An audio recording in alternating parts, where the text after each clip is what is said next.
তবে এই যে সিঙ্গাপুরের রাতারাতি একটি উন্নত দেশের তালিকায় নাম লিখিয়েছে এবং সারা বিশ্বে সিঙ্গাপুরের যে গ্রহণযোগ্যতা পেয়েছে, এটি শুধুমাত্র লি কুয়ান ইউর একেবারে দুর্নীতিমুক্ত একটি প্রশাসন যখন পরিচালনা করছিল, তখন রাতারাতি সিঙ্গাপুরের চেহারা পাল্টে গিয়েছিল এবং পুরো সিঙ্গাপুরবাসীর ভাগ্য পরিবর্তন হয়ে গিয়েছিল। সেটির একমাত্র চাবি বলা হচ্ছে দুর্নীতিমুক্ত একটি প্রশাসন এবং দুর্নীতিমুক্ত একটি রাজনৈতিক দল, যে কারণে সম্ভব হয়েছিল।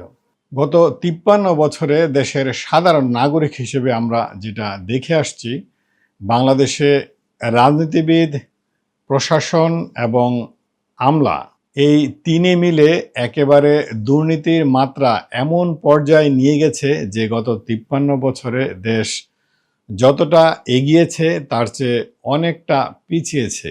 দুর্নীতিতে আমরা বারবারই চ্যাম্পিয়ন, দ্বিতীয় এবং তৃতীয় স্থান অধিকার করেছি গত 53 বছরে। তাহলে বলাই যায় দুর্নীতির কারণেই আমরা পিছিয়ে আছি এবং পিছিয়ে গেছি।